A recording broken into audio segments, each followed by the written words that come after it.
Hello friends, welcome to the defence target by Sangam sir. आज का हमारा टॉपिक है उत्तर वैदिक काल। पिछली वीडियो में हमने ऋग वैदिक काल को कंप्लीट कर लिया था। इस वीडियो में हम उत्तर वैदिक काल को कंप्लीट करेंगे। इसके बाद हमारा वैदिक काल कंप्लीट हो जाएगा। तो लेट्स स्टार्ट अवर टॉपिक उत्तर वैदिक काल। उत्तर वैदिक काल का टाइम पीरियड है 1000 ईसा पूर्व से 600 ईसा पूर्व तक, है ना, उत्तर वैदिक काल। अब उत्तर वैदिक काल का हम सामान्य परिचय देखते हैं। तो सामान्य परिचय में बोला गया है, ऋग वैदिक संस्कृति की पृष्ठभूमि पर जिस संस्कृति का विकास हुआ उसे कहते हैं उत्तर वैदिक काल। ऋग वैदिक की संस्कृति पर की पृष्ठभूमि पर जिस संस्कृति का विकास हुआ उसको हम बोलते हैं उत्तर वैदिक कालीन संस्कृति। ठीक है। ऋग्वेद के आधार पर विकसित संहिता ग्रंथ कौन कौन से हैं? तो आप बताएंगे ऋग्वेद के आधार पर विकसित संहिता ग्रंथ हैं यजुर्वेद, सामवेद, अथर्ववेद, ब्राह्मण, आरण्यक और उपनिषद। ये ऋग्वेद पर आधारित विकसित संहिता ग्रंथ हैं। अब हम देखते हैं नेक्स्ट क्वेश्चन। नेक्स्ट क्वेश्चन आपके पास आता है यजुर्वेद, सामवेद, अथर्ववेद के साथ ब्राह्मण ग्रंथ, आरण्यक ग्रंथ तथा उपनिषद के विकास को किस काल के अंतर्गत रखा गया है? तो आप बताएंगे उत्तर वैदिक काल के अंतर्गत रखा गया है। इस वीडियो में सारे फैक्ट्स आपके क्लियर हो जाएंगे। इस वीडियो को बड़ा हिसाब से देखिए, अच्छे से। इसके बाद आपको कोई भी कष्ट नहीं होगा ऋग्वैदिक काल और उत्तर वैदिक काल में, और कोई भी क्वेश्चन आप गलत करके नहीं आएंगे। नेक्स्ट है उत्तर वैदिक काल में वैदिक सभ्यता का प्रसार सप्त सैंधव से आगे बढ़कर कहां तक हो गया? तो आप बताएंगे गंगा जमुना दोआब की उत्तरी भाग तक इसका प्रसार हो गया था उत्तर वैदिक काल में। नेक्स्ट है सतपथ ब्राह्मण से ज्ञात होता है कि उत्तर वैदिक काल में वैदिक सभ्यता का प्रसार हुआ पूर्व में गंडक नदी तक। कहां? पूर्व में गंडक नदी तक इसका प्रसार हो गया था, सतपथ ब्राह्मण से हमको पता चला। नेक्स्ट है उत्तर वैदिक काल में किस प्रकार के मृद भांडों का प्रयोग किया जाता था? तो आप बताएंगे चित्रित दूसर मृद भांड को प्रयोग किया जाता था। चित्रित दूसर मृद भांड का प्रयोग उत्तर वैदिक काल में प्रयोग किया जाता था। अब हम नेक्स्ट क्वेश्चन देखते हैं। उत्तर वैदिक साहित्य में चित्रकूट, क्रौच, मैनाक पर्वतों का उल्लेख मिलता है जो पड़ते हैं पूर्वी हिमालय में। किसमें? चित्रकूट, क्रौच, मैनाक पर्वत, ये सब कहाँ है? पूर्वी हिमालय में अवस्थित है। नेक्स्ट है अथर्ववेद में मगध के निवासियों को क्या कहा गया है? तो ब्रात्य क्या गया है? क्या कहा गया? ब्रात्य कहा गया है। अथर्ववेद में मगध के निवासियों को क्या कहा गया है? तो आप बताएंगे ब्रात्य कहा गया है। हम देखते हैं राजनीतिक संगठन उत्तर वैदिक काल में कैसा था, उसके बारे में देखते हैं, है ना। तो पहला पॉइंट आता है राष्ट्र राज्य का उद्भव किस काल में हुआ? तो आप बताएंगे उत्तर वैदिक काल में राष्ट्र राज्य का उद्भव हो गया था। नेक्स्ट है राजा की दैवीय उत्पत्ति का सिद्धांत सर्वप्रथम कहां दिखाई पड़ता है? तो आप बताएंगे उत्तर वैदिक काल ऐतरेय ब्राह्मण में राजा की दैवीय उत्पत्ति का सिद्धांत दिखाई पड़ता है, उत्तर वैदिक काल के ऐतरेय ब्राह्मण में। नेक्स्ट है उत्तर वैदिक काल में राजतंत्रात्मक शासन व्यवस्था किस पर आधारित थी? तो आप वंशानुगत राजतंत्र पर आधारित थी। किस पर? वंशानुगत राजतंत्र पर आधारित थी उत्तर वैदिक काल में। नेक्स्ट आपके पास क्वेश्चन आता है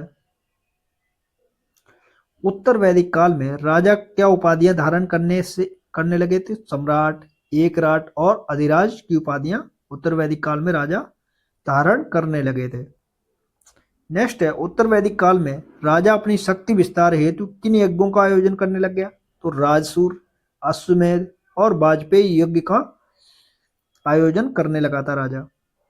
नेक्स्ट है उत्तर वैदिक काल में किन दो प्रांतीय पदाधिकारियों के नाम मिलते हैं? तो स्थपति और सतपति। क्या? स्थपति और सतपति दो पदाधिकारियों के नाम हमको उत्तर वैदिक काल में दिखाई पड़ते हैं।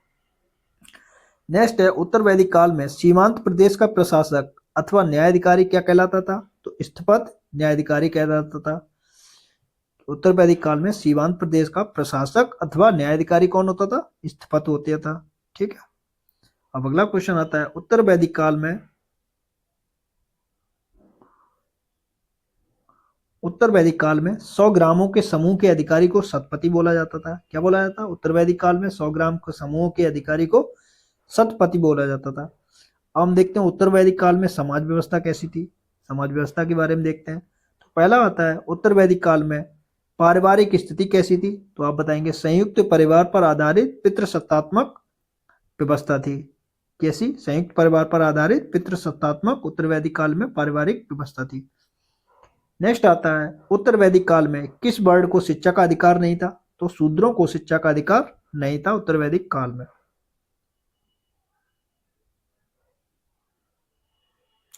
नेक्स्ट, उत्तर वैदिक युग में जाति प्रथा का आधार क्या था? तो जन्म था। कैसा? जन्म। नेक्स्ट है उत्तर वैदिक कालीन समाज में स्त्रियों की दशा कैसी थी? तो समाज में स्त्रियों की दशा अच्छी थी, बाल विवाह नहीं होते थे, बहुविवाह तथा विधवा विवाह प्रचलित थे। बहुविवाह और विधवा विवाह प्रचलित थे। नेक्स्ट आता है स्त्रियों को पर्याप्त शिक्षा दी जाती थी तथा वे उत्सवों एवं धार्मिक समारोहों में भाग ले सकती थी। ये उत्तर वैदिक काल में स्त्रियों की दशा थी। अब हम देखते हैं उत्तर वैदिक काल में अर्थव्यवस्था किस पर आधारित थी और क्या क्या काम करते थे वो लोग। तो पहला पॉइंट आता है उत्तर वैदिक काल में आर्यों की आर्थिक स्थिति किस पर निर्भर करती थी? तो कृषि और पशुपालन पर निर्भर करती थी, जो कि ऋग्वैदिक काल में भी सेम ही था। नेक्स्ट है उत्तर वैदिक काल में लोग किन फसलों का उत्पादन करते थे? तो आप बताएंगे जौ, चावल, मूंग, उड़द, तिल और गेहूं का उत्पादन उत्तर वैदिक काल में लोग करते थे। अब नेक्स्ट क्वेश्चन आपके पास आता है उत्तर वैदिक काल में उत्तर वैदिक काल में वाणिज्यिक व्यापार वाणिज्य की दशा कैसी थी? तो आप व्यापार वाणिज्य उन्नत स्थिति में था उत्तर वैदिक काल में। नेक्स्ट है उत्तर वैदिक काल में उधार देने वाले के लिए किस शब्द का प्रयोग मिलता है? तो खुशी दिन। क्या? उसी दिन प्रयोग मिलता है उत्तर वैदिक काल में उधार देने वाले व्यक्ति के लिए, खुशी दिन। नेक्स्ट है उत्तर वैदिक काल में माप की भिन्न भिन्न इकाइयां क्या कहलाती थी? तो निष्क कहलाती थी, शतमान कहलाती थी, पाद कहलाती थी और कृष्णडर कहलाती थी। क्या? कृष्णडर। उत्तर वैदिक काल में माप की विभिन्न इकाइयां क्या है? निष्क, शतमान, पाद और कृष्णडर। ठीक है।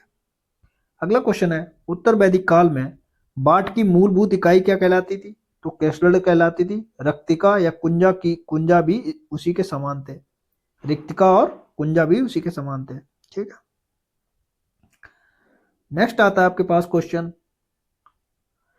वैदिक काल में जुती हुई भूमि के लिए किस शब्द का प्रयोग किया गया? तो उर्वरा का प्रयोग किया गया है, जबकि ऋग्वैदिक काल में सीता बोला गया था, वैदिक काल में इसको उर्वरा बोल दिया गया है। जुती हुई भूमि को है ना उर्वरा बोल दिया था। नेक्स्ट है उत्तर वैदिक काल में निष्क का प्रयोग मुख्यतः किसके लिए किया गया जाता था? तो व्यापार विनिमय का माध्यम निष्क का प्रयोग सिक्के के रूप में होता था। किसमें? सिक्के को निष्क बोला जाता था। उत्तर वैदिक काल में व्यवसायियों की सूची देखते हैं तो स्वर्णकार, रथकार, चर्मकार और जुलाहे थे। दूसरा था रज्जुकार, रजक, मछुए और लहार भी थे। नायक में नर्तक, सूत, ब्याद और गोप भी थे। कुंभकार, वैद्य और ज्योतिषी, नाई, ये सब उत्तर वैदिक काल में व्यापारियों के काम थे। सूची है ये। अब उत्तर वैदिक काल में धर्म व्यवस्था क्या थी उसको देखते हैं। पहला आता है वैदिक काल में देवताओं के पुरोहित किसे माना जाता था? बृहस्पति को देवताओं के पुरोहित माना जाता था। वैदिक काल में देवताओं के पुरोहित किसे माना जाता था? बृहस्पति को। नेक्स्ट है वैदिक काल के विषय में सत्य कथन क्या है उसको देखते हैं। तो वैदिक मंत्र विदित देवताओं की स्तुति गान करते थे और साथ ही विश्व देवता रूप में संयुक्त थे। नेक्स्ट है सत्य एक है और ऋषि उसे विविध नामों से अभिहित करते थे, है ना। तीसरा पॉइंट है वैदिक ऋषि प्राकृतिक शक्तियों का मानवीकरण करते प्रतीत होते थे। ये तीन वैदिक कालों में के सत्य कथन बताए गए हैं। अगला पॉइंट आपके पास आता है उत्तर वैदिक काल में किन देवताओं का महत्व बढ़ गया था? तो आप बताएंगे प्रजापति का, विष्णु का, रुद्र और शिव का महत्व बढ़ गया था उत्तर वैदिक काल में। जबकि हमने ऋग्वैदिक काल में क्या देखा था कि इंद्र, सोम और वरुण का उल्लेख ज्यादा था और उत्तर वैदिक काल में प्रजापति, विष्णु, रुद्र या शिव का वर्णन महत्व ज्यादा हो गया। अब पहला वेद हमारे पास आता है उत्तर वैदिक काल का यजुर्वेद। इसके बारे में डिटेल कंप्लीट देखते हैं। यजुर्वेद क्या कहलाता है? तो यजुर्वेद का आधार क्या है? तो आप बताएंगे स्त्रोत और कर्मकांड। किस पर बेस्ड है ये यजुर्वेद? स्त्रोत और कर्मकांड पर आधारित है। नेक्स्ट है यजुर्वेद में यजुर शब्द का अर्थ क्या है? तो आप बताएंगे बलिदान। यजुर शब्द का मतलब क्या है? बलिदान।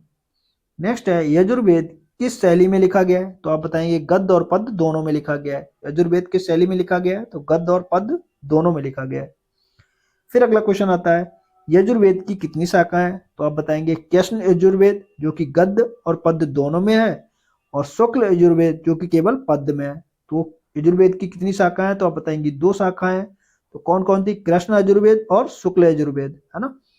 फिर हमने देखा कृष्ण यजुर्वेद गद्य और पद्य दोनों में लिखा गया है, शुक्ल यजुर्वेद केवल पद्य में लिखा गया है। ये फैक्ट्स हो गए। अब हम देखते हैं नेक्स्ट क्वेश्चन यजुर्वेद से रिलेटेड। तो पहला आता है यजुर्वेद के कर्म कांडों को संपन्न कराने वाले पुरोहित को क्या बोला जाता था, अधर्वयु। क्या बोला जाता, अधर्वयु कहते थे। यजुर्वेद के कर्म कांडों को संपन्न कराने वाले पुरोहित को अधर्वयु कहा जाता था। अगला है यजुर्वेद का अंतिम भाग ईशोपनिषद क्या है, ईशोपनिषद कहा जाता था। यजुर्वेद का अंतिम भाग है ईशोपनिषद क्या है, ईशोपनिषद। नेक्स्ट देखते हैं ईशोपनिषद में क्या वर्णित है, तो आध्यात्मिक चिंतन के बारे में ईशोपनिषद में लिखा गया है। नेक्स्ट देखते हैं शुक्ल यजुर्वेद की मुख्य शाखाएं। शुक्ल यजुर्वेद की मुख्य शाखाएं हैं कौन सी, कण्व और मध्यान्ह क्या, मध्यान्ह, कण्व और माध्यान्ह, ठीक है। ये दो शुक्ल यजुर्वेद की शाखाएं। नेक्स्ट है शुक्ल यजुर्वेद की संहिता को क्या कहा जाता, तो आप बताएंगे वाजसनेयी क्या, वाजसनेयी। ये शुक्ल यजुर्वेद की संहिताओं को कहा जाता था। नेक्स्ट है कृष्ण यजुर्वेद की मुख्य शाखाएं कौन सी थी, तो आप बताएंगे तैत्तिरीय, काठक, मैत्रेयणी और कपिष्ठल क्या, कपिष्ठल। ये कृष्ण यजुर्वेद की मुख्य शाखाएं थी कौन सी, तैत्तिरीय, काठक, मैत्रेयणी और कपिष्ठल, ठीक है। ये कृष्ण यजुर्वेद की मुख्य शाखाएं थी। हम नेक्स्ट देखते हैं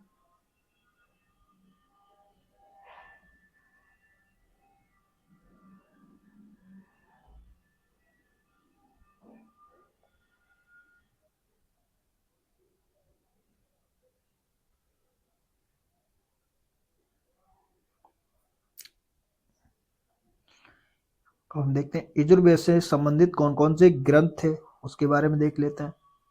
यजुर्वेद से संबंधित ग्रंथ, पहला ब्राह्मण ग्रंथ में कौन कौन से आते हैं, तैत्तिरीय ब्राह्मण और शतपथ ब्राह्मण यजुर्वेद से संबंधित है।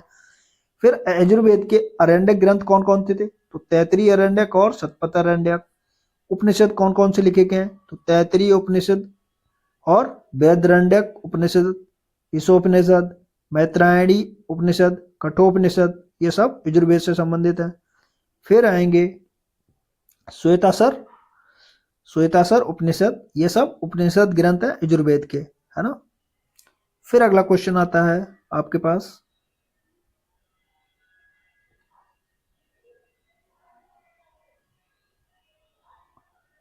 शतपथ ब्राह्मण किस वेद का ब्राह्मण ग्रंथ है, तो आप बताएंगे शुक्ल यजुर्वेद का ब्राह्मण ग्रंथ है शतपथ ब्राह्मण। नेक्स्ट है शतपथ ब्राह्मण का विषय क्या है, तो आप बताएंगे पुनर्जन्म का सिद्धांत मिलता है इसमें, जल प्लावन का कथा मिलती है, पुरुर्वाह और उर्वशी का आख्यान और पुरुष मेध यज्ञ का वर्णन शतपथ ब्राह्मण के अंतर्गत किया गया है।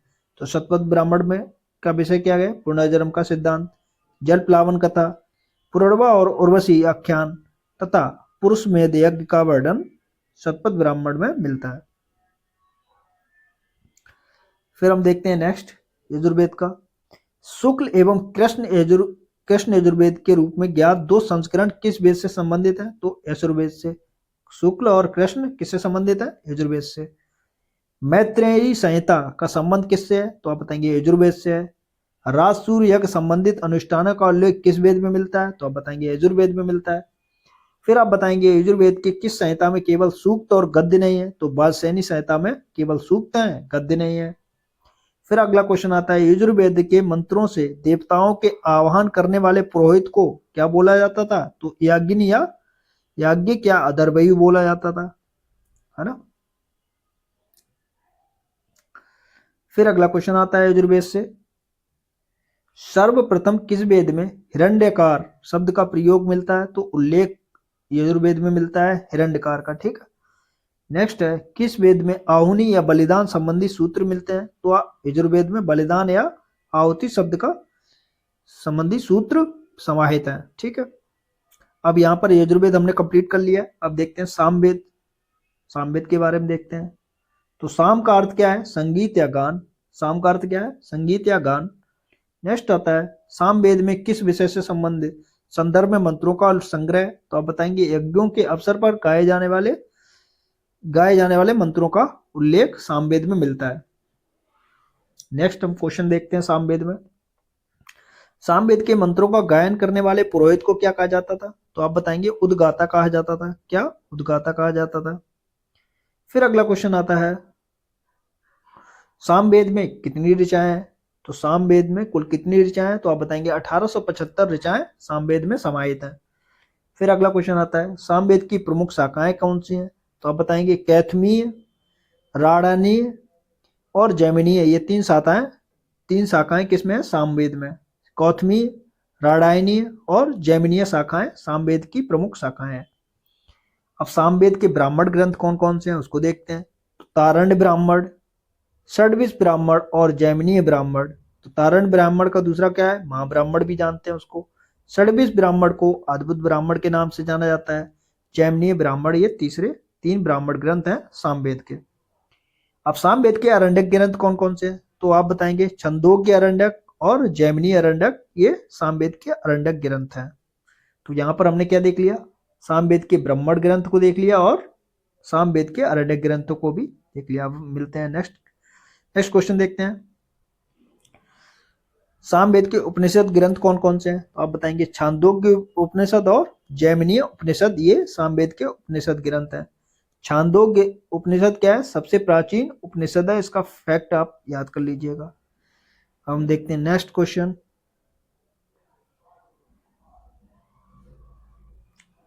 सामवेद का संकलन किस वेद पर आधारित है? तो आप बताएंगे ऋग्वेद पर आधारित है। सामवेद का संकलन ऋग्वेद पर आधारित है। तो किस वेद में संगीत का वर्णन किया गया है? तो संगीत का वर्णन सामवेद में किया गया है। फिर देखते हैं राडायनीय संहिता किस वेद से संबंधित है? तो आप बताएंगे सामवेद से संबंधित है। नेक्स्ट है 10 प्रपाठकों में निदान सूत्र किस एक वेद से संबंधित है? तो आप बताएंगे सामवेद से संबंधित है। 10 प्रपाठकों में निदान सूत्र किस एक वेद से संबंधित है? तो आप बताएंगे सामवेद से। नेक्स्ट है छांदोग्य उपनिषद का संबंध किस वेद से है? तो आप बताएंगे छांदोग्य उपनिषद का संबंध सामवेद से है। तो यहां पर हमने सामवेद को कंप्लीटली देख लिया है। अब हम देखते हैं अथर्ववेद। अथर्ववेद के बारे में डिस्कस करते हैं, सारे फैक्ट्स को देखते हैं अथर्ववेद के। अथर्ववेद का नाम किस ऋषि के नाम पर पड़ा? तो आप बताएंगे अथर्वा ऋषि के नाम से पड़ा। किस पे? अथर्वा ऋषि के नाम से अथर्ववेद का नाम पड़ा। नेक्स्ट क्वेश्चन आपके पास आता है अथर्ववेद को किस एक अन्य नाम से भी जाना जाता है? तो आप बताएंगे ब्रह्मवेद या सृष्टवेद के नाम से अथर्ववेद को जाना जाता है।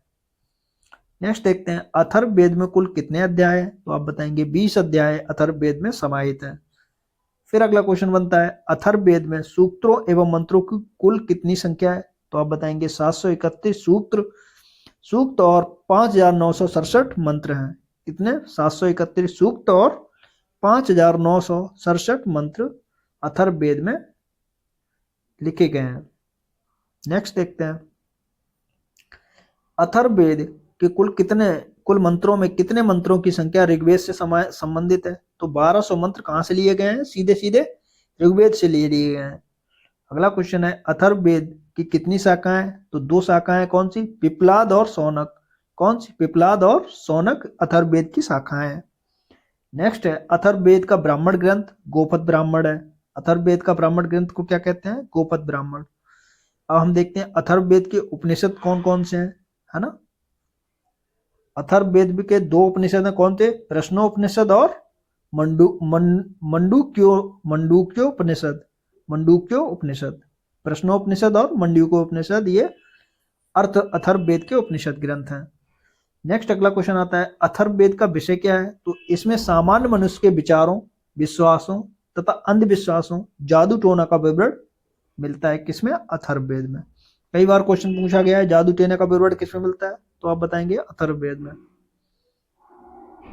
फिर आता है अगला क्वेश्चन आपके पास 4 वेदों में से किस एक वेद में जादुई माया या वशीकरण का वर्णन मिलता है? तो आप बताएंगे अथर्ववेद में जादुई माया या वशीकरण का वर्णन मिलता है। फिर आता है आयुर्वेद अर्थात जीवन का विज्ञान का उल्लेख सर्वप्रथम वेद में मिलता है, तो अब अथर्ववेद में आयुर्वेद का अथवा जीवन का विज्ञान का उल्लेख मिलता है। नेक्स्ट है, किस वेद में सभा और समिति को प्रजापति की दो पुत्रियां बताया गया है? तो अथर्ववेद में सभा और समिति को प्रजापति की दो पुत्रियां बताया गया है। अगला क्वेश्चन बोलते हैं, युद्ध का प्रारंभ मनुष्यों के मस्तिष्क में होता है, किस ग्रंथ में उल्लेखित है? ये अथर्ववेद में उल्लेखित है। नेक्स्ट है, अथर्ववेद में वर्णित प्रथम कृषि वैज्ञानिक कौन था? तो पृथुवैन्य। कौन? पृथुवैन्य अथर्ववेद में वर्णित प्रथम कृषि वैज्ञानिक थे। नेक्स्ट है, अयोध्या का सर्वप्रथम उल्लेख किस वेद में मिलता है? तो अथर्ववेद में अयोध्या का वर्णन मिलता है हमको। नेक्स्ट है, अंगराज्य का वर्णन सर्वप्रथम कहाँ मिलता है? तो आप बताएंगे अथर्ववेद में अंगराज्य का वर्णन मिलता है। हम नेक्स्ट क्वेश्चन देखते हैं,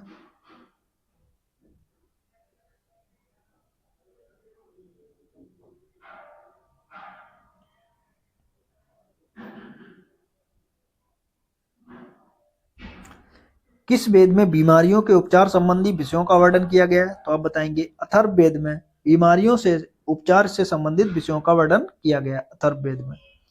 नेक्स्ट है, इतिहास शब्द का उल्लेख किस वेद में किया गया है? तो आप बताएंगे अथर्ववेद में इतिहास शब्द का प्रयोग किया गया है। अगला क्वेश्चन है, वैदिक काल में सर्वप्रथम गोत्र शब्द का प्रयोग और कुल के अर्थ के रूप में किस वेद में किया गया है? तो आप बताएंगे अथर्ववेद में गोत्र शब्द का प्रयोग कुल के अर्थ में किया गया है। नेक्स्ट है, राजा परीक्षित का वर्णन सर्वप्रथम कहाँ मिलता है? तो अथर्ववेद में हमको मिलता है राजा परीक्षित का वर्णन। नेक्स्ट है, औषधीय वनस्पतियों के विषय में सूचना किस वेद में मिलती है? तो अथर्ववेद में औषधि और वनस्पतियों की सूचना हमको मिलती है। तो यहाँ पर हमने वेदों को कंप्लीट कर लिया है। अब हम वेदों के ब्राह्मण ग्रंथों को देखते हैं। तो ब्राह्मण ग्रंथ क्या थे उसको देख लेते हैं। ब्राह्मण ग्रंथ मुख्यतः किसके भाग थे? तो आप बताएंगे वेदों के भाग थे। ब्राह्मण ग्रंथ किस शैली में रचित किए गए हैं? तो आप बताएंगे गद्य में रचित किए गए हैं। नेक्स्ट है, ब्राह्मण ग्रंथ के विषय मूलतः क्या थे? तो यज्ञ कराने वालों के निर्देशन के लिए इसमें कर्मकांड एवं अनुष्ठानों का विशद वर्णन दिया गया था। किसमें? ब्राह्मण ग्रंथों में।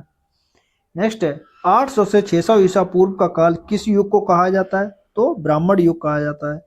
800 से 600 ईसा पूर्व का काल किस युग से संबंधित है? तो आप बताएंगे ब्राह्मण युग से संबंधित है। नेक्स्ट देखते हैं, ऋग्वेद से संबंधित ब्राह्मण ग्रंथ है ऐतरेय ब्राह्मण, ऋग्वेद से संबंधित ब्राह्मण ग्रंथ है। गोपद ब्राह्मण किस वेद से संबंधित है? तो आप बताएंगे अथर्ववेद से संबंधित है गोपद ब्राह्मण। नेक्स्ट आप बताएंगे शतपथ ब्राह्मण में उल्लेखित राजा विधेय माधव से संबंधित ऋषि कौन थे? तो आप बताएंगे ऋषि गौतम और राहुगढ़। कौन? ऋषि गौतम राहुगढ़। ये शतपथ ब्राह्मण में उल्लेखित राजा विधेय माधव से संबंधित ऋषि थे। नेक्स्ट आता है, राजस्व के दैवीय उत्पत्ति के सिद्धांत का सर्वप्रथम उल्लेख किस ब्राह्मण ग्रंथ में किया गया है? तो आप बताएंगे ऐतरेय ब्राह्मण में राजस्व के दैवीय उत्पत्ति के सिद्धांत का वर्णन मिलता है हमको। राजत्व का, राजत्व की बात कर रहा है, राजा बनने का। नेक्स्ट, राजा के लिए एक राट शब्द का प्रयोग सर्वप्रथम किस ब्राह्मण में किया गया है? तो ऐतरेय ब्राह्मण में राजा के लिए एक राट शब्द का प्रयोग किया गया है। नेक्स्ट है, पुनर्जन्म के सिद्धांत का पहली बार उल्लेख किस ब्राह्मण ग्रंथ से मिलता है? तो शतपथ ब्राह्मण से हमको पुनर्जन्म के सिद्धांत का उल्लेख मिलता है। फिर आता है, किस ब्राह्मण ग्रंथ में पत्नी को पति की अर्धांगिनी कहा गया है? तो शतपथ ब्राह्मण में पत्नी को पति की अर्धांगिनी कहा गया है। अगला क्वेश्चन आता है, कुरु और पांचाल को वैदिक सभ्यता का सर्वश्रेष्ठ प्रतिनिधि किस ब्राह्मण ग्रंथ में बतलाया गया है? तो आप बताएंगे शतपथ ब्राह्मण में कुरु और पांचाल को वैदिक सभ्यता का सर्वश्रेष्ठ प्रतिनिधि ब्राह्मण ग्रंथ में बताया गया है।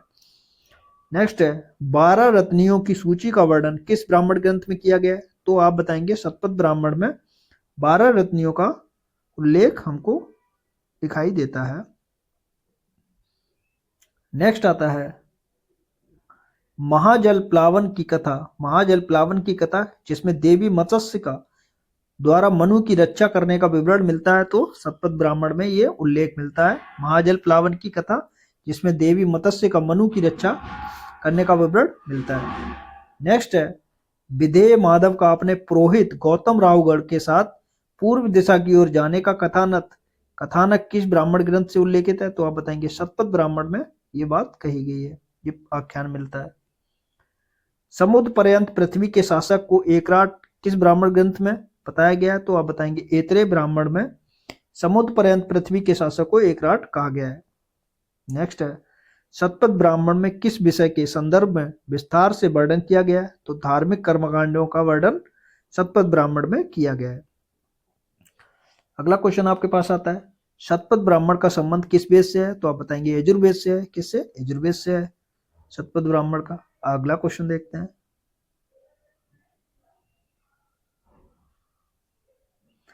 वैश्य का लक्ष्य दूसरे को बलि देने वाला या अनन्य बलिकृत और दूसरे द्वारा भोज्य या उपभोग करने वाला उपयोग में आने वाला का अनन्य साध्य बताया गया है। तो ये शतपथ ब्राह्मण में बताया गया है। किसमें? शतपथ ब्राह्मण में। फिर अगला क्वेश्चन आता है आपके पास, कौशितकी ब्राह्मण किस संहिता का ब्राह्मण ग्रंथ है? तो आप बताएंगे ऋग्वेद का कौशितकी एक ब्राह्मण ग्रंथ है। नेक्स्ट है, ऐतरेय ब्राह्मण के अनुसार कहाँ के शासक सम्राट की उपाधि धारण करते थे? तो आप बताएंगे प्राच्य के शासक सम्राट की उपाधि धारण करते थे ऐतरेय ब्राह्मण के अनुसार। नेक्स्ट है, रेवा नर्मदा नदी का उल्लेख कहाँ मिलता है? तो आप बताएंगे शतपथ ब्राह्मण में हमको रेवा या नर्मदा नदी का उल्लेख मिलता है।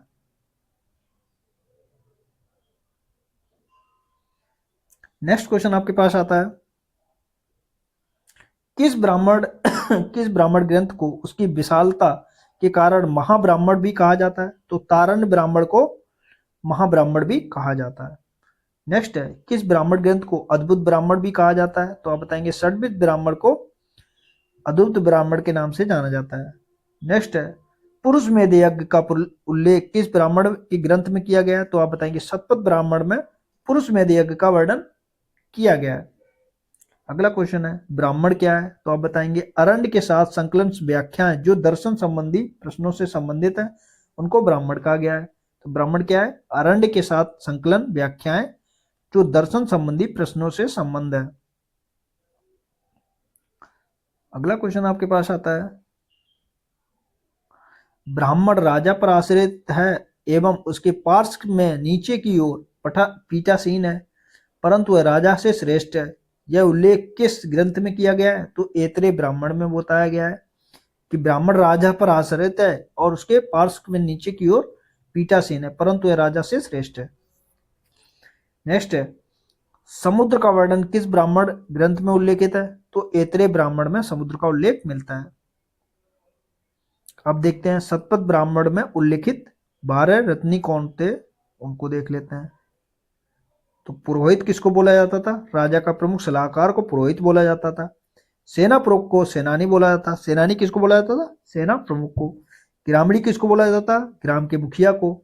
महिषी मुख्य रानी या पटरानी को बोला जाता था। सूत बोला जाता था। रथ सेना नायक को सूत बोला जाता था। संग्रहिता कोषाध्यक्ष को बोला जाता था शतपथ ब्राह्मण में। भागदूत बोला जाता था कर संग्रहकर्ता या अर्थमंत्री को। फिर आता है अक्षपात, किसको बोला जाता था?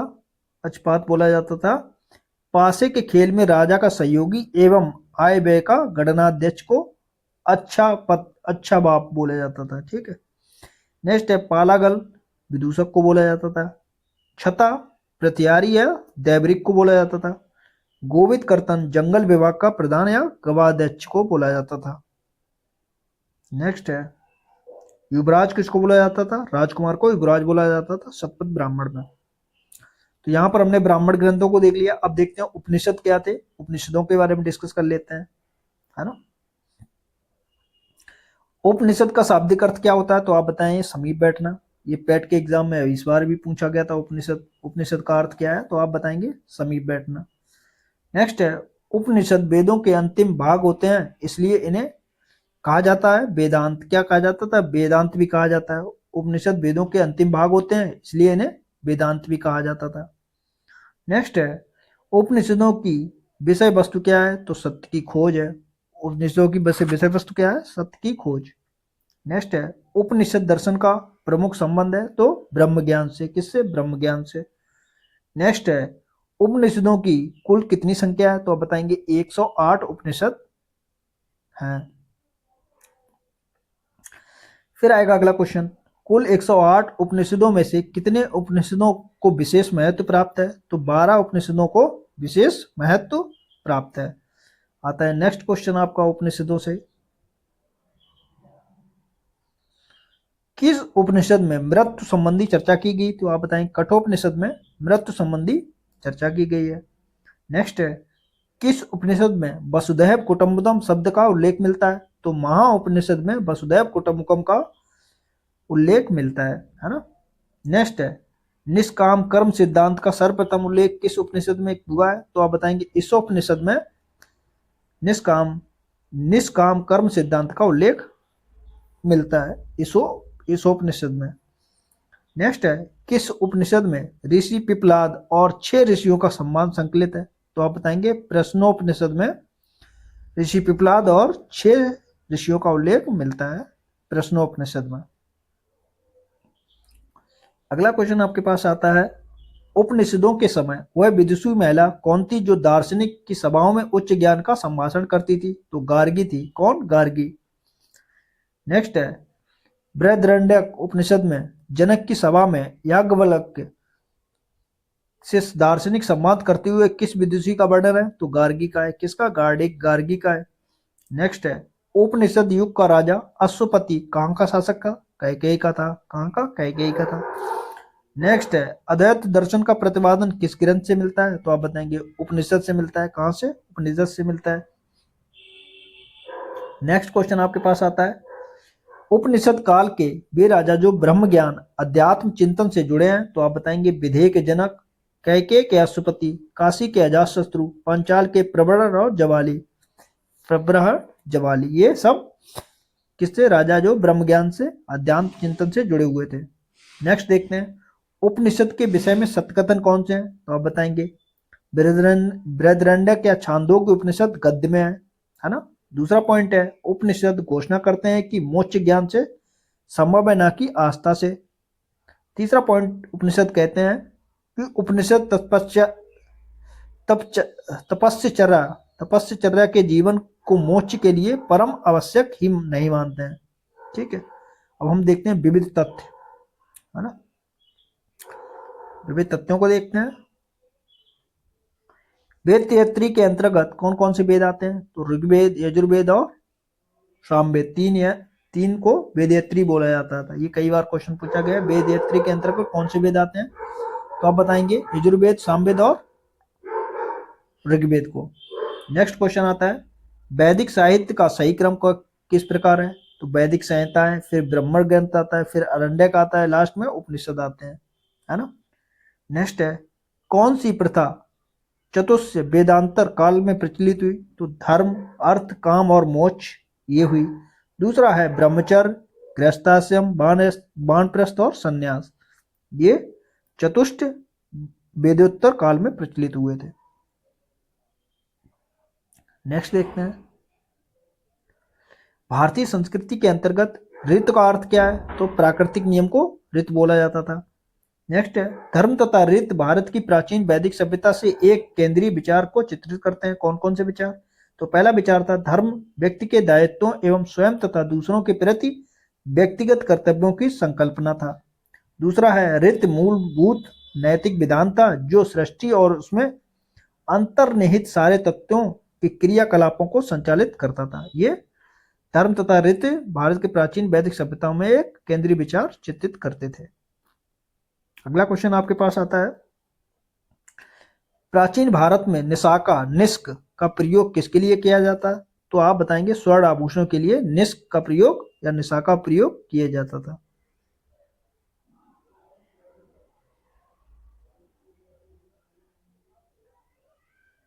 नेक्स्ट देखते हैं, एशिया माइनर स्थित बोगजकोई से 14वीं शताब्दी ईसा पूर्व के अभिलेख में किन ऋग्वेद कालीन देवताओं का विवरण प्राप्त हुआ है? तो आप बताएंगे इंद्र, मित्र, वरुण तथा नासत्य। इनका वर्णन हमको बोगजकोई के 14वीं शताब्दी के अभिलेख में हमको प्राप्त होता है। तो नेक्स्ट देखते हैं, बोगजकोई नामक स्थान क्यों महत्वपूर्ण है? क्योंकि यहाँ से प्राप्त अभिलेखों में वैदिक देवताओं और देवी देवताओं का नामों नामोल्लेख प्राप्त हुआ था, है ना, इसलिए बोगज कोई उल्लेख फेमस है।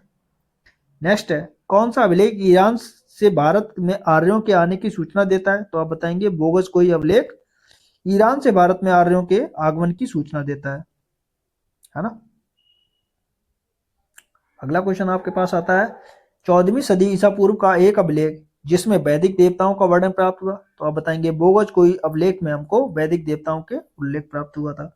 नेक्स्ट है, अभिलेखों का कालाक्रम इस प्रकार है, किसका? पहले बोगज कोई अभिलेख, फिर डेरियस का बेहस्तून अभिलेख, फिर डेरियस का पारसी पोलियस अभिलेख, फिर डेरियस का नक्शे रुस्तम अभिलेख। ये कालाक्रम है। फिर आता है, हिंदू पौराणिक कथा के अनुसार समुद्र मंथन हेतु किस सर्प ने स्वयं को रस्सी के रूप में प्रस्तुत किया? तो आप बताएंगे वासुकी सर्प ने अपने आप को रस्सी के रूप में प्रस्तुत किया था। नेक्स्ट है, वैदिक काल में किस जानवर को अगन्या बोला गया है? तो आप गाय को बताएंगे अगन्या बोला गया है। नेक्स्ट है, अवेस्ता और ऋग्वेद में समानता है। अवेस्ता किस क्षेत्र में संबंधित पुस्तक है? तो आप बताएंगे ईरान से संबंधित पुस्तक है। नेक्स्ट है, जीविकोपार्जन हेतु वेद वेदांग पढ़ने वाला अध्यापक को क्या कहा जाता था? तो उपाध्याय कहा जाता था वेद वेदांग को पढ़ने वाले अध्यापक को। नेक्स्ट है, सुश्रुत संहिता का मूल पाठ वस्तुतः किससे संबंधित है? तो आप बताएंगे शल्य चिकित्सा से। किससे? शल्य चिकित्सा से सुश्रुत संहिता का मूल पाठ का महत्व है।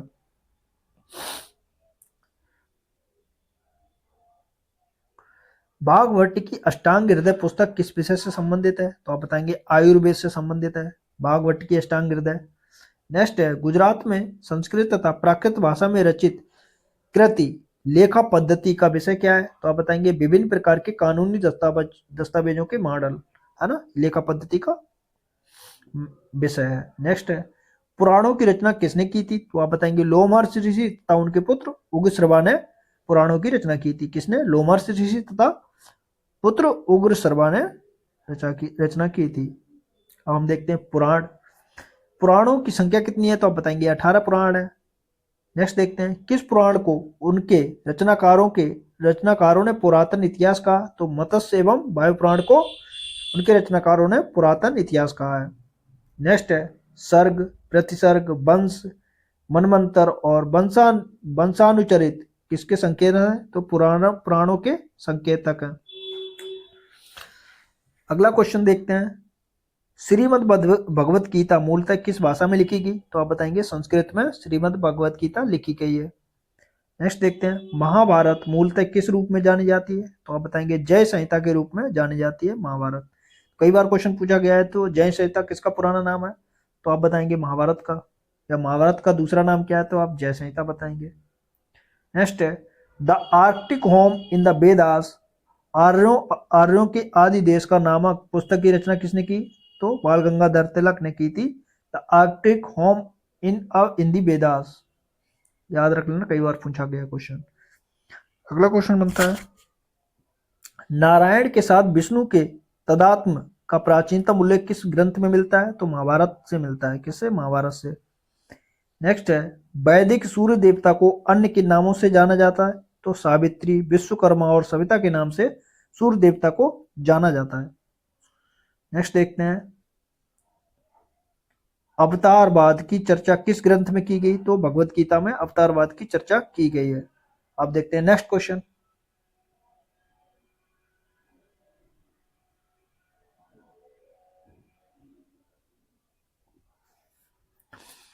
भारोपीय भाषा का प्राचीनतम अभिलेख प्रमाण कहां से प्राप्त हुआ? तो आप बताएंगे इराक से प्राप्त हुआ। कहां से? इराक से प्राप्त हुआ। नेक्स्ट देखते हैं, भारत में किस स्थान से भोजपत्र या भाषा भारत की बहुप्रचलित लेखन सामग्री का प्राचीनतम साक्ष्य प्राप्त हुआ? तो श्रृंगेरपुर से। कहां से? श्रृंगेरपुर से भोजपत्र प्राप्त हुआ था। नेक्स्ट है, कौन से ग्रंथ प्रस्थानत्रयी के अंतर्गत आते हैं? तो भगवत गीता, उपनिषद और ब्रह्मसूत्र प्रस्थानत्रयी के अंतर्गत आते हैं। अगला क्वेश्चन आता है, उत्तर वैदिक काल में आर्यों को भारतीय भूगोल के किस भाग की जानकारी नहीं थी? तो कृष्णा नदी घाटी तक दक्षिण भारत की समझ नहीं थी, है ना।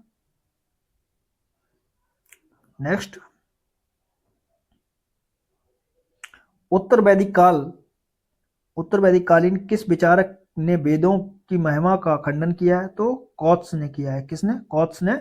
उत्तर वैदिक कालीन किस विचारक ने वेदों की महिमा का खंडन किया है? कौत्स ने किया था। नेक्स्ट है, प्राचीन भारत में जो विधवा पुनर्विवाह कर लेती थी उसे क्या कहा जाता था? पुनर्वु कहा जाता था। क्या? पुनर्वु कहा जाता था। नेक्स्ट है, वेदांग ज्योतिषी की रचना किसने की? तो लगध ने की है। किसने? लगध ने वेदांग ज्योतिषी की रचना की है। नेक्स्ट है, किसने यज्ञीय वैदिक परंपरा का समर्थन किया तथा संन्यास का विरोध किया? तो कुमारिल ने। किसने? कुमारिल ने इसका उल्लेख किया था। नेक्स्ट है, कौन सा वैदिक देवता अवेस्ता के देवता अहुरमज्दा के सादृश्य रखा गया है? तो वरुण देवता अवेस्ता के देवता अहुरमज्दा के सादृश्य रखा गया है। नेक्स्ट है, अविवाहित कन्या से उत्पन्न पुत्र के लिए किस शब्द का प्रयोग किया गया जाता था? तो कानीन। किसका? कानीन का प्रयोग किया जाता था। नेक्स्ट है, सूल गव यज्ञ किस देवता से के लिए किया जाता था? रुद्र के लिए सूल गव यज्ञ का प्रयोग किया जाता था। नेक्स्ट देखते हैं क्वेश्चन, वैदिक देवता प्रजापति के किन अवतारों को प्राचीनतम साहित्य में वर्णन किया गया है? तो 12 नरसिंह के रूप में वर्णन किया गया है। वैदिक देवता प्रजापति के किन अवतारों का प्राचीन साहित्य में किया गया है? तो 12 और नरसिंह के रूप में। नेक्स्ट है, उत्तर वैदिक काल में पालागल से तात्पर्य क्या था? संदेशवाहक को क्या हो जाता था? पालागल बोलते थे। नेक्स्ट है, कौन सा एक वैदिक अनुष्ठान उन लोगों को जो ब्राह्मण वर्ग के बाहर थे इसमें प्रविष्टि करने के लिए किया गया था? तो व्रत्यस्म। क्या? व्रातत्य स्तोम। नेक्स्ट है, शाहजी की डेरी के स्तूप से प्राप्त पुरावशेष धातु मंजूषा में किनके साथ बुद्ध की आसनस्त्र आकृति है? तो ब्रह्मा और इंद्र के साथ आसनस्त्र आकृति पाई गई थी। अब हम देखते हैं नेक्स्ट क्वेश्चन। नेक्स्ट क्वेश्चन हमारे पास आता है, प्राचीन भारतीय इतिहास के संदर्भ में परिलव आख्यान क्या था? तो बलियों के संदर्भ में किए जाने वाले आख्यान कथाओं के स्वर्ग पाठ को कहा जाता था परिप्लव आख्यान। ठीक है। नेक्स्ट है, ज्योतिष वेदांत तथा सूर्य प्रज्ञाप्ति जैसे ग्रंथ किस श्रेणी में रखे गए? तो आप बताएंगे ज्योतिष में रखे गए। किसमें? ज्योतिष में रखे गए। नेक्स्ट है, गंगा यमुना घाटी के उत्तर वैदिक कालीन लोगों की भौतिक संस्कृति की जानकारी प्राप्त की जा सकती है किससे? चित्रित दूसर मृत वर्णों से। किससे? चित्रित दूसर मृत वर्णों से प्राप्ति की जा सकती है। नेक्स्ट क्वेश्चन देखते हैं, मेगनस्थनीज द्वारा डायनेसियस एवं हेराक्लीज के रूप में वर्णित भारतीय देवता की पहचान किससे की है? तो आप बताएंगे शिव एवं कृष्ण से की है। किससे? शिव एवं कृष्ण से की है। नेक्स्ट क्वेश्चन है, उत्तर वैदिक काल में महत्व प्राप्त किए गए प्रजापति देवता में कौन कौन से पूर्ववर्ती देवता समाहित होते थे? तो विश्वकर्मा और हिरण्यगर्भ। कौन? विश्वकर्मा और हिरण्यगर्भ समाहित होते थे। अब देखते हैं नेक्स्ट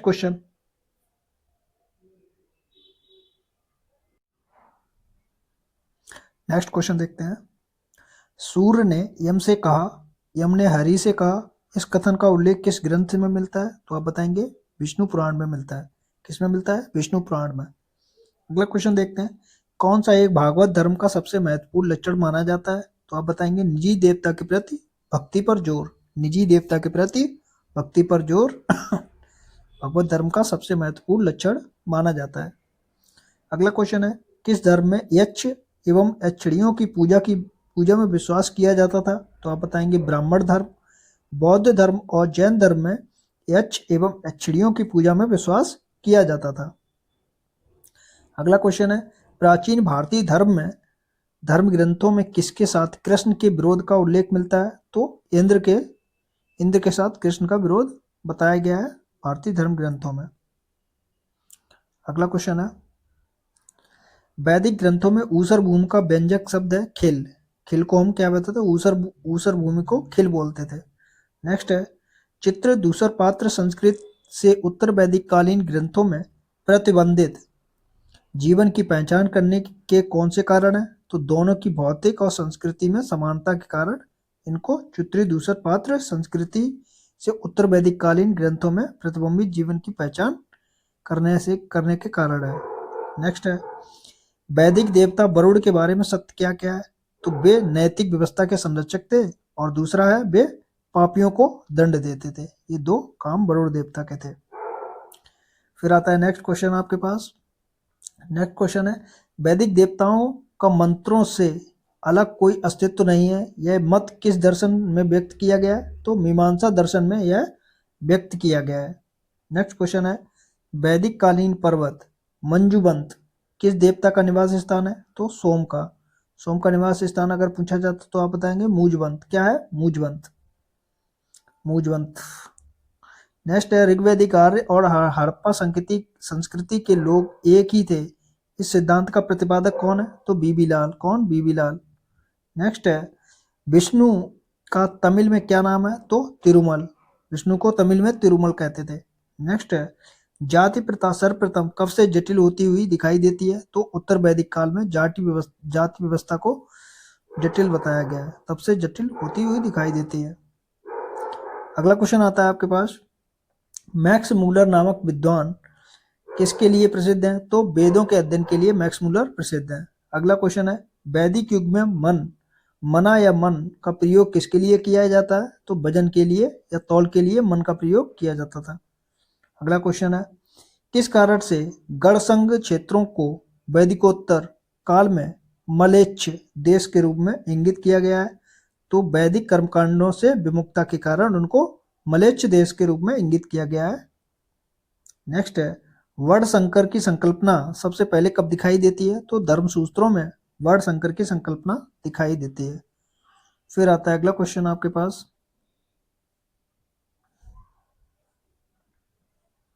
भारतीय जाति व्यवस्था अपने श्रेष्ठ या क्लासिकल स्वरूप में मानी जाती है? तो कार्यों के विभाजन से। कार्यों के विभाजन से। ठीक है।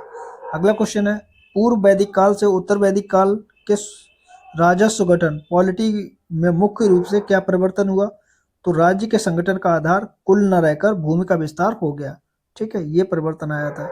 नेक्स्ट है, वैदिक धर्म एवं संस्कृति का प्रमाण चिन्ह क्या है? यज्ञ है। क्या है? यज्ञ है। संहिता क्या है? श्लोकों का संग्रह क्या कहलाता है? संहिता कहलाता है। नेक्स्ट क्वेश्चन देखते हैं,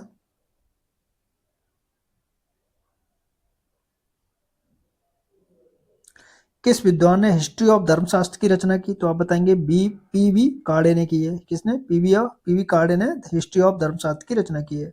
नेक्स्ट क्वेश्चन आपके पास आता है, ब्राह्मण पिता तथा वैश्य माता से उत्पन्न पुत्र को किस रूप में वर्गीकृत किया गया है?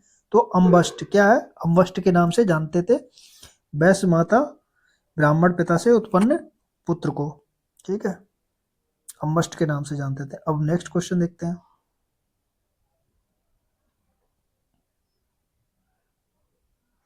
एक समय पर वैदिक सभ्यता में राजा को गोपत कहते थे, इसका अर्थ होता था मवेशियों का स्वामी। गोपत किसको बोलते थे? मवेशियों का स्वामी।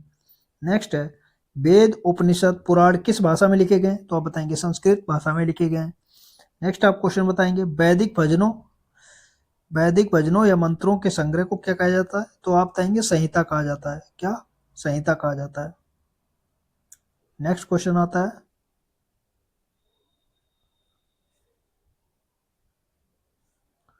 महानदी का पौराणिक नाम नीलोत्पला का उल्लेख किस ग्रंथ में है? तो आप बताएंगे वायु पुराण में। नेक्स्ट है, एकलव्य किस गुरु का स्वघोषित शिष्य है? तो द्रोणाचार्य का।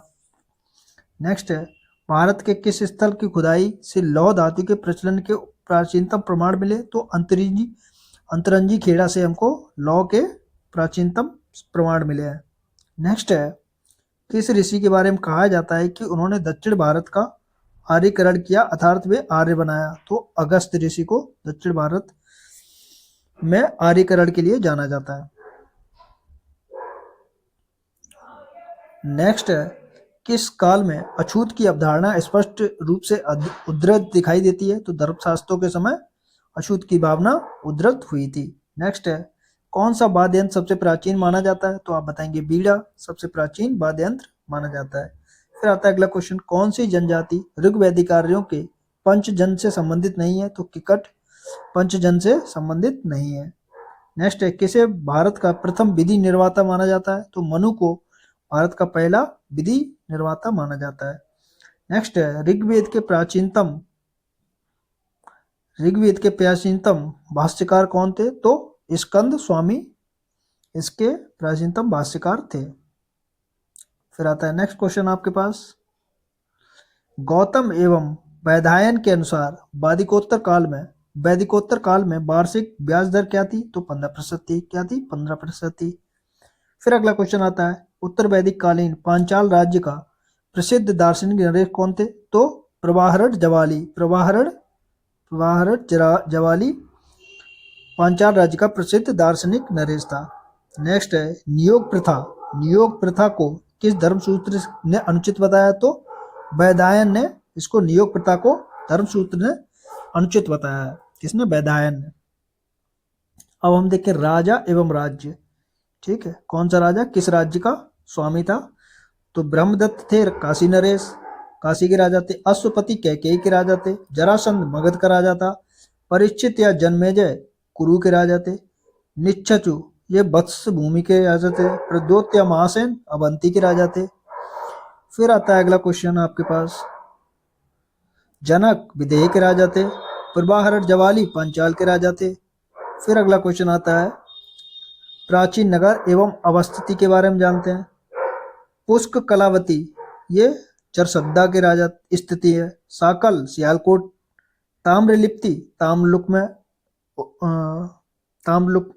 ताम्रलुक में पाया जाता है ताम्रलिप्ति। फिर आता है अगला,